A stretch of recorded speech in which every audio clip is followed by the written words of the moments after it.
নমস্কার, কেমন আছো সবাই? নতুন একটি কুকিং ব্লগে তোমাদের সবাইকে স্বাগত। দেখো, কখনো কখনো মন করে না এরকম ধরনের খাবার খেতে। বিকেল হলে মনে হয় কি খাই, কিছু না কিছু চটকাদার খেতে মন করে। তো আজকে আমি বিকেলে বাচ্চাদের জন্য হোয়াইট সস পাস্তা বানিয়েছিলাম। তো ভিডিওটা ভালো লাগলে প্রথম থেকে শেষ অবধি দেখো।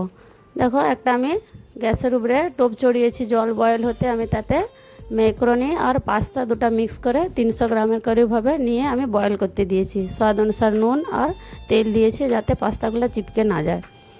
সেটা বয়েল হচ্ছে 10 মিনিট লাগবে। আমি সাইড বাই প্যান চড়িয়েছি, সাইডে একটু বাটার আর একটু তেল দুটো মিক্স করে আমি 2 চামচ ময়দা নিয়ে সেটাকে একটু ফ্রাই করে নেব। ময়দাটা একটু ভুনা হয়ে গেলে কন্টিনিউ এরকম চালাবো। একটু ভুনা হয়ে গেলে কালার চেঞ্জ হয়ে গেলে আমি তার সাথে দুধ অ্যাড করব। একসাথে অ্যাড করা চলবে না, নাহলে লাম্পস বেঁধে যাবে। থোড়া থোড়া করে দুধটা অ্যাড করতে হবে, এরকম করে কন্টিনিউ চালাতে হবে, নাহলে লাম্পস হয়ে যায়। তো দুধটা আমি এইভাবেই একটু একটু করে দেবো আর একটু একটু করে এরকম চালাতে থাকবো। একসাথে ঢালা চলবে না, নাহলে এটা অনেক সময় লাম্পস হয়ে যায়।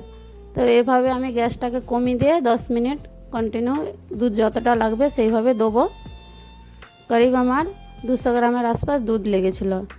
দেখো এরকম।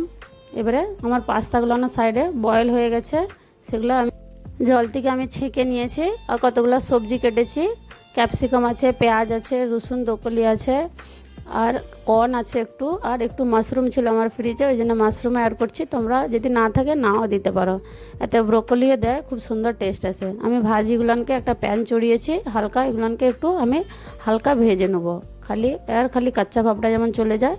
একটুখানি ব্ল্যাক পেপার আর স্বাদ অনুসার নুন দিয়েছি, দিয়ে এগুলোকে 2-4 সেকেন্ড একটুখানি আমি ভেজে নেবো। দেখো এরকম হবে, ব্যাস আমার হয়ে গেছে।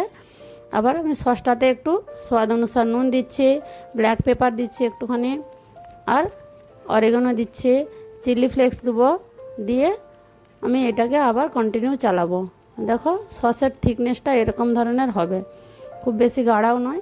এবারে একটু আমি উপর থেকে চিজও দিয়ে দিচ্ছি, দিয়ে এটাকে কিছুক্ষণ এভাবে চালাবো।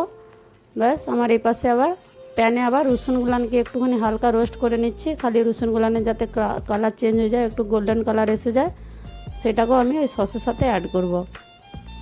ব্যাস আমার হয়ে গেছে রসুনটা ফ্রাই করা, আমি সসের সাথে দিয়ে দিচ্ছি। বেশিক্ষণ লাগে না এটা বানাতে, আধা ঘন্টা লাগে।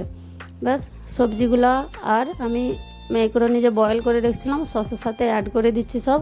গ্যাসটাকে কমিয়ে এগুলোকে সব মিশিয়ে নেবো। ব্যাস হয়ে গেছে। উপর থেকে কর্নগুলো দিয়ে দিচ্ছি, কর্নগুলো বয়েল হওয়া ছিল আমার আগে থেকে। ব্যাস হয়ে গেছে আজকে। আর ওপর থেকে একটু অরিগানো, একটু চিলি ফ্লেক্স আর একটু চিজ দিয়ে দেবো। ব্যাস আমার হোয়াইট সস পাস্তা রেডি। সবাই ভালো থাকবে, সুস্থ থাকবে। আবার মিলবো নেক্সট ব্লগে নতুন একটি রেসিপির সাথে। ভিডিওটা ভালো লাগলে অবশ্যই পুরো দেখবে, লাইক শেয়ার কমেন্ট অবশ্যই করবো। থ্যাংক ইউ সো মাচ পুরো ভিডিওটা দেখার জন্য।